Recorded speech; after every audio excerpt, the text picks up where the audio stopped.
The elevator doors finally scraped open. George stood there with his tools in his hand, sweat on his forehead, heart still racing from the run up the stairs, and there she was. Shirley Martins, CEO of Crestline Solutions. The woman whose signature was on every memo, every policy, every termination letter in that building. She was sitting on the elevator floor in a camisole, her jacket crumpled beside her, her head dropped forward, completely still. George said her name once. She didn't move. He said it again. Nothing. He stepped into that elevator, got her arms over his shoulders, and carried her out. 3 days later, he was standing in front of her desk in a borrowed shirt, watching her slide a folder across the glass toward him. She said, "I know about your daughter." George went very still. "I know about Caroline. I know about your mother. I know what you earn and what you owe. And I know that elevator report came from you 3 weeks before I got stuck in there." She folded her hands on the desk. "I am not asking you for a favor. I am making you an offer. And if you hear me out, it will be the most important conversation of your life." George looked at her for a long moment. Then he pulled out the chair and sat down. It was a Tuesday evening, 6:47 p.m. The sky outside the windows of Crestline Solutions had already gone a deep, tired gray, and the lobby below was emptying out fast. Elevators full of people in good coats heading home. The click of expensive shoes on polished granite. George heard all of it from the 12th floor.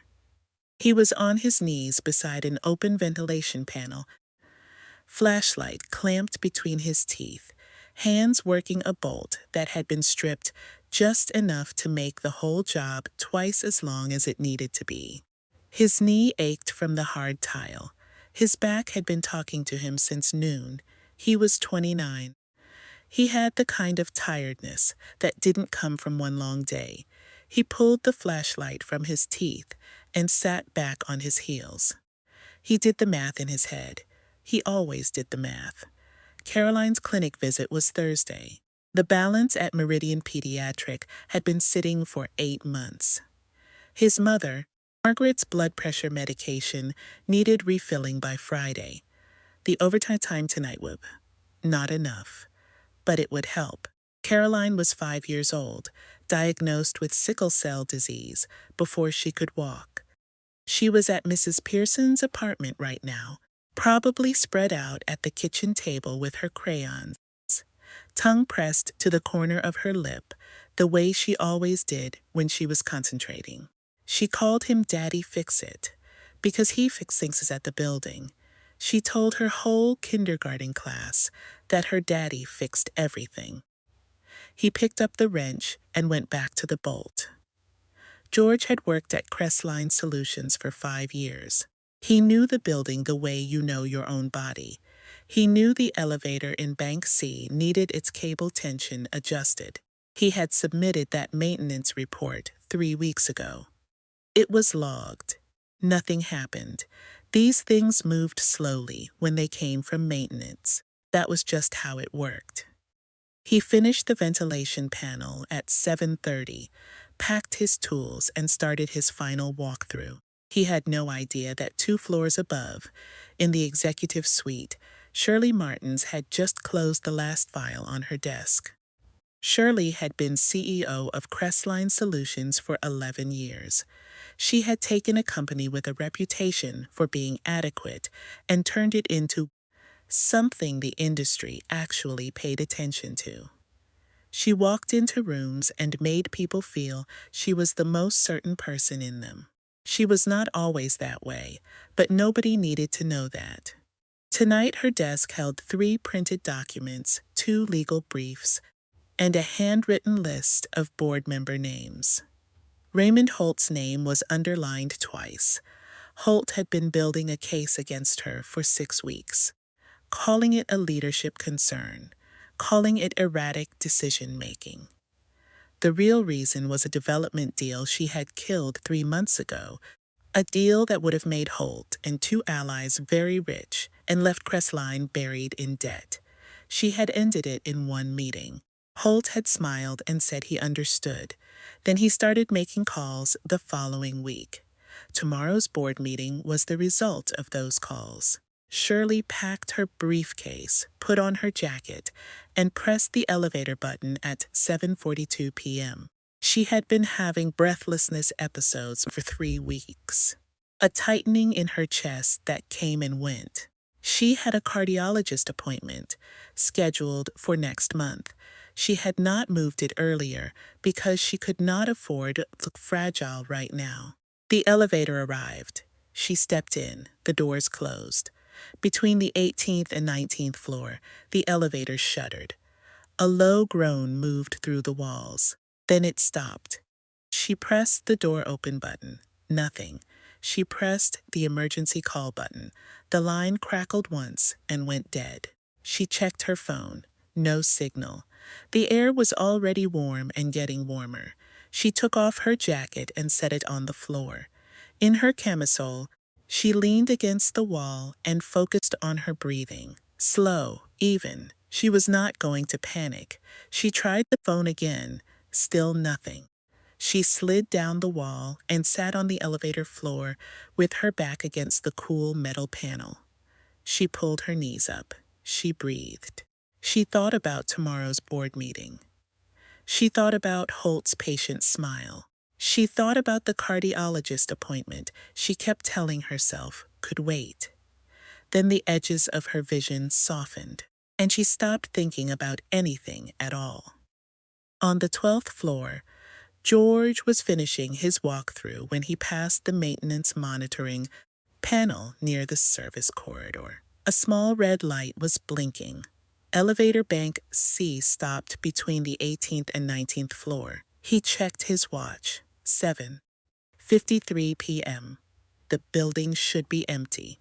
These indicators triggered sometimes without a real emergency, but protocol required a physical check. George had never skipped a protocol check in 5 years. He picked up his tool bag and headed for the service stairwell. He wasn't running yet. He took the stairs to the 18th floor, pushed through the landing door, and opened the maintenance access panel beside the elevator shaft. He listened, and he heard a faint, muffled sound coming through the elevator wall. A breathing sound that told him immediately that something was wrong. He pulled the manual override panel open. His hands found the release mechanism without him having to think about it. He worked it through the sequence, the mechanical release clicking floor by floor. The doors began to part. He wedged himself against the left door, braced his boot on the frame, and forced it open with his shoulder.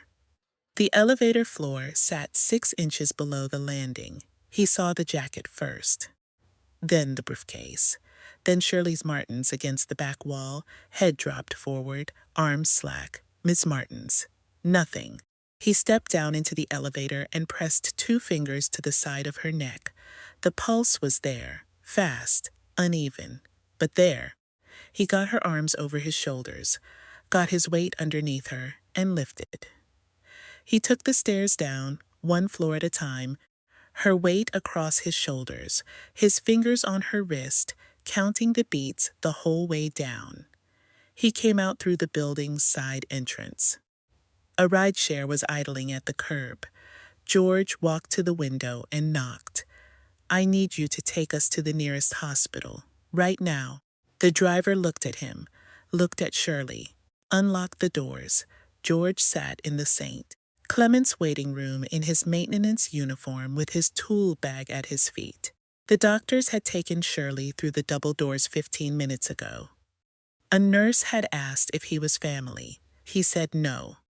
She pointed him to the waiting area. He had 11 missed calls on his phone, Mrs. Pearson checking on Caroline. His mother's nurse about tomorrow's appointment. He texted them both, told them he would explain. Put the phone back in his pocket. He could leave. He had done everything he could do. He thought about the times he had sat in a chair exact like this one while Caroline was in crisis. The way the hours moved, the not knowing, he stayed. At 11:14 p.m. a doctor came out. "You came in with Miss Martins?" "Yes, she's stable. Cardiac arrhythmia, triggered by heat stress and reduced oxygen. There was an underlying condition she hadn't been treating." The doctor paused. "She's asking for the person who brought her in." George picked up his tool bag and followed him through the doors. Shirley was in the bed, looking like someone had taken every layer of armor off her and left just the person underneath. Paper gown, no blazer, no makeup, just a woman with a heart monitor beeping beside her and an IV line in the back of her hand. She looked at George when he walked in, at his uniform, at the tool bag.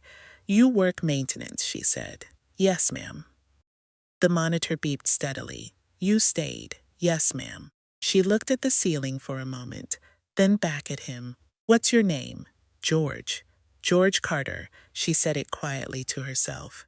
Then she looked at him. "Thank you, George." He nodded and moved toward the door. "George!" Her voice stopped him. "The elevator. The maintenance report." He turned around.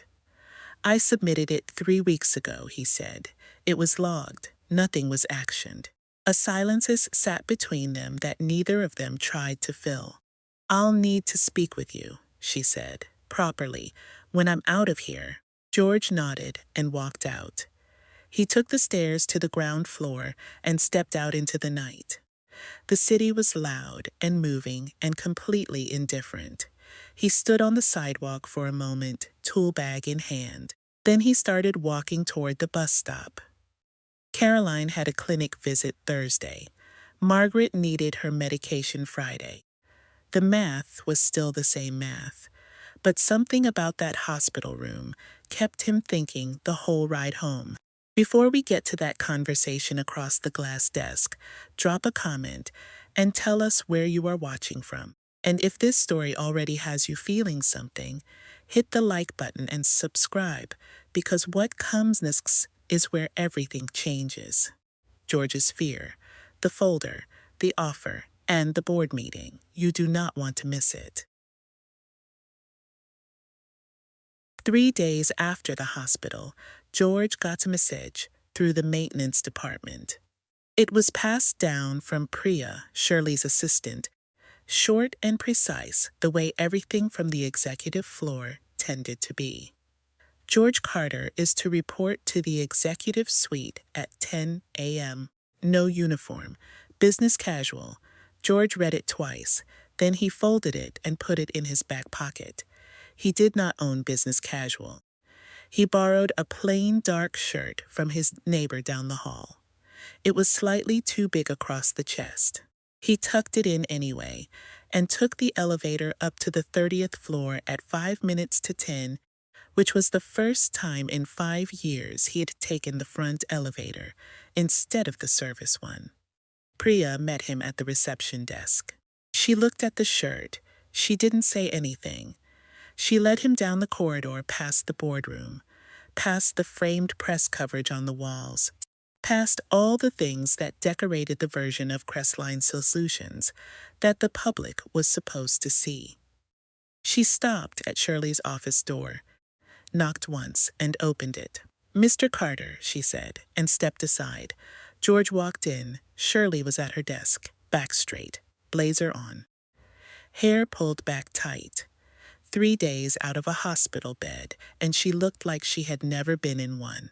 She was looking at her tablet when he entered, and she finished whatever she was reading before she looked up. She gestured to the chair across from her. George sat on the edge of it, his back straight, his hands resting on his knees. Shirley reached into her desk drawer and placed a manila folder on the glass between them. She slid it forward. George looked at it. He didn't touch it. "I had my team run a background profile," she said. "Standards procedure when I bring someone into my circle." "I'm not in your circle," George said. "You're about to be." She tapped the folder. "Open it." He opened it. His own life looked strange laid out like that, clean and flat on a page. George Carter, 29. 5 years at Crestline Solutions, Maintenance Department. Performance record, no infractions, 3 commendations nobody had ever told him about. Single father. Daughter Caroline, 5 years old, HBSS sickle cell disease, active treatment at Meridian Pediatric Clinic, outstanding balance. Dependent Margaret Carter, mother, 58, hypertensive, post-surgical care required. Credit, strained. He closed the folder. You pulled my family's medical records, he said. I pulled what was available. That's not an answer. Shirley looked at him. No, it isn't. She paused. I needed to understand who I was dealing with. I need you to know that I know. There's a difference between those two things, and I think you're smart enough to understand it. George said nothing. He put his hand flat on top of the closed folder. What do you want from me, Miss Martins? She leaned back in her chair.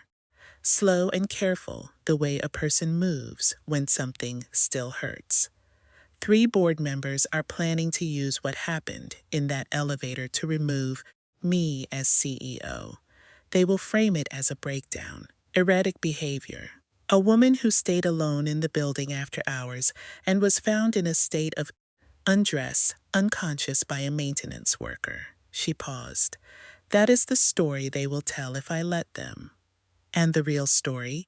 The real story is that I got stuck in an elevator that had a flagged maintenance fault.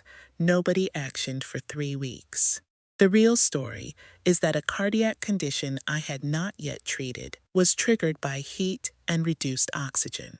The real story is that the only reason I am sitting here is because the maintenance officer on duty that night did not go home when his shift was over. George looked at her.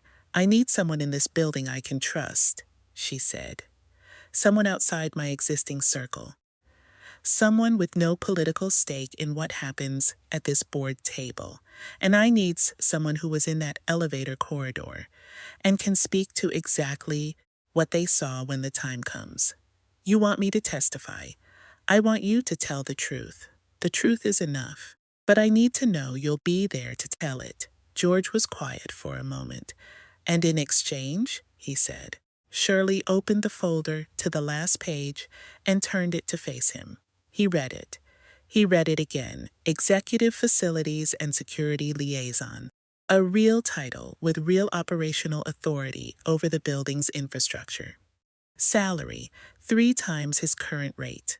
Full medical coverage for Caroline and Margaret, effective the 1st of the following month. He sat very still. 6 weeks, Shirley said. That is how long it will take for this board situation to resolve. After that, the position is permanent. The salary is permanent. The medical coverage doesn't stop. George looked up from the page. What's the catch? He said. You belong to this floor for those 6 weeks. You are available when I need you. You are discreet. You do not discuss me, my health, or anything you see or hear in this office with anyone. She held his gaze. And you never look at me like you feel sorry for me. I won't have that. George thought about Caroline's Thursday appointment, the specialist he had been trying to get her to for 4 months. The number sitting on the Meridian Pediatric balance that he had been chipping at for 8 months with a plastic fork. He thought about his mother, who had delayed her own care so many times she had stopped apologizing for it. He looked at Shirley Martins across the glass desk. He saw the controlled posture and the careful eyes and the faint line of tension across her jaw that had probably been there for weeks. When do I start? He said. The transition was fast and slightly absurd. Monday morning. George arrived on the 17th floor in the borrowed shirt. Priya handed him a building-issue blazer that fit his shoulders, the way a moving box fits a bookshelf. He was given a new keycard with executive access. He was shown to a desk that had a computer and a phone and a nameplate that said G. Carter that someone had printed and slotted in before he arrived. He sat down at it and took a breath. The first 2 weeks were a lesson in a world he had spent 5 years cleaning, but never sitting inside. Shirley's schedule ran from 6:30 in the morning to past 9 at night. Board meetings that bled into investor calls, that bled into strategy sessions, that all carried the same underlying pressure of the vote that was coming. George's job was to be present and useful and invisible in the way that only certain people know how to be invisible. He monitored the building systems. He set outside boardrooms. He carried documents and managed access, and stood in corners of rooms where powerful people talked about money and said nothing that surprised him. He learned her signals without being told to. When she gripped her pen too hard and set it down too carefully, the migraine was coming. When her voice went very quiet in a meeting, she was managing something that was costing her. When she asked for water and then didn't drink it, she needed everyone to leave the room. Their conversations were short and mostly practical. The East Conference Room is too cold. I flagged it in September. I'll send you the work order number. I don't need the work order number. You will when Holt's team tries to add building mismanagement to the list.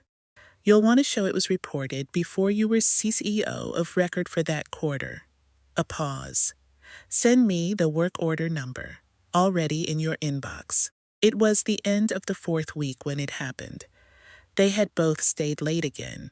The board meeting was 10 days out, and the preparation had taken on the quality of something relentless. George brought 2 coffees from the executive kitchen at 8:30. Hers black, his with more sugar than was reasonable, a habit from long nights in hospital waiting rooms with Caroline. He set hers on the desk. She was reading and didn't look up. He turned to leave. A piece of paper slipped from his jacket pocket and drifted to the floor. Shirley picked it up before he could reach it. She looked at it for a moment without speaking. It was a drawing in red and orange crayon on a torn piece of printer paper. A tall stick figure in a blue uniform with a large circle of keys hanging from one hand.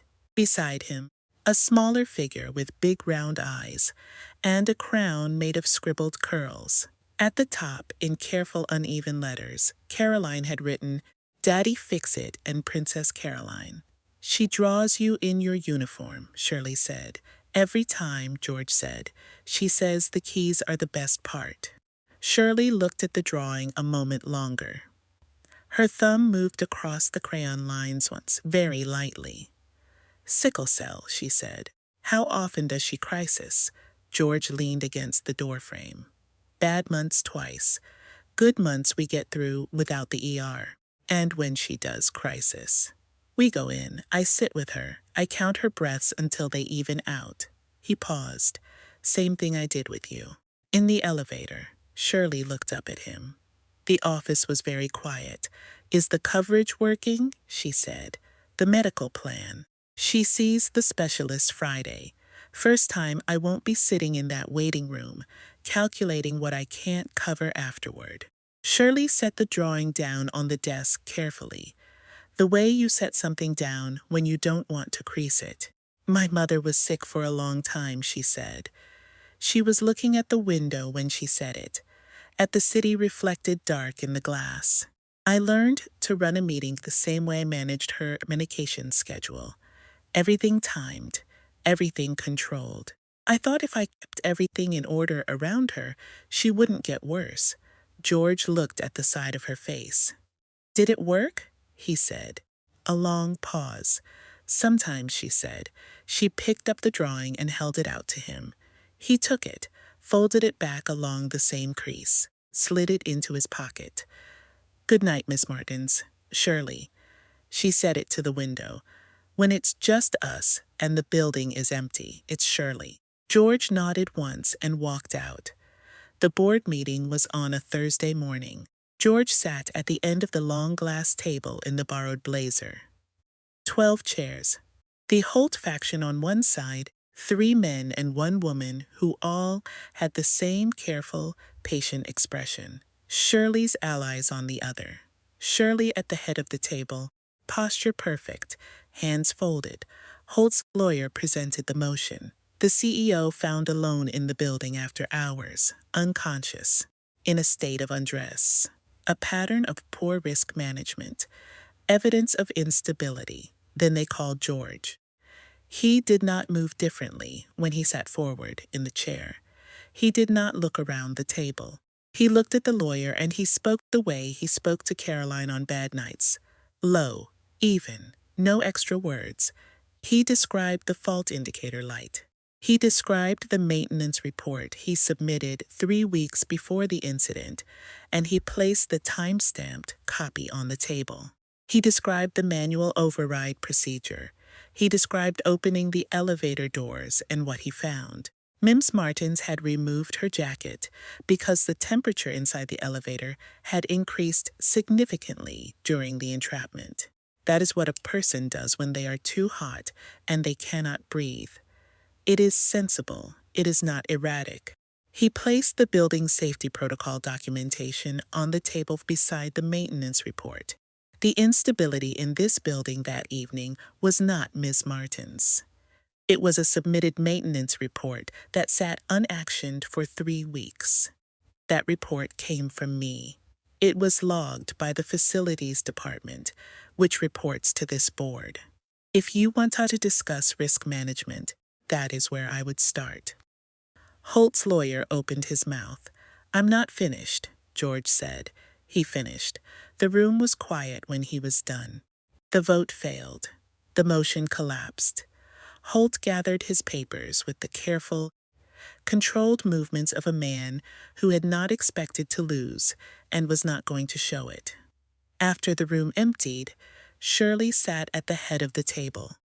George collected his documents. You prepared for that, she said. I prepared the day you showed me that folder, he said. I figured if my family's records were on your desk, the building's paperwork should at least be in order. Shirley looked at him. And then she laughed. A short, real sound surprised out of her before she could stop it. George allowed himself a small smile. He picked up his documents and headed for the door. George. He stopped. Caroline's appointment on Friday, she said. Make sure you're there for it. He turned around. I will be, he said, 6 months later. The board situation was settled and had actually consolidated Shirley's position in ways Holt had not anticipated. George Carter had a business card that read Executive Facilities and Security Liaison, Crestline Solutions. He had a real desk on the 17th floor and a salary that did not require him to do the math every single night. Caroline had seen the sickle cell specialist 4 times in 6 months. Her crisis frequency had reduced. She was on a proper treatment plan for the first time in her life. Margaret had her delayed procedure done and was recovering well. On a Thursday afternoon, George drove Caroline home from her best clinic visit since her diagnosis. She was in the back seat with her crayons, working on something new. He could see in the rearview mirror that she was drawing a woman with tall shoes and a big desk and a small crown on her head. His phone buzzed in the cup holder. A message from Shirley. How did the appointment go? He typed back, best one yet. Good. She deserves good ones. George stared at the screen longer than it deserved. 6 months ago, she didn't even know he existed. But now, she wasn't asking about work. She asked about Caroline, and lately work seemed to arrive after everything else. George smiled softly. He put the phone face down on the passenger seat and turned on the radio. Caroline looked up from the back seat. Daddy, who was that? Someone from work. Bug. Is she nice? George looked at the road ahead, at the city moving past the windows. She's getting there, he said. Caroline went back to her drawing. If you are new here, subscribe. Like this video if George Carter deserved everything that door opened up for him. and share it with someone who needs to hear that the math can change. We will see you in the next one.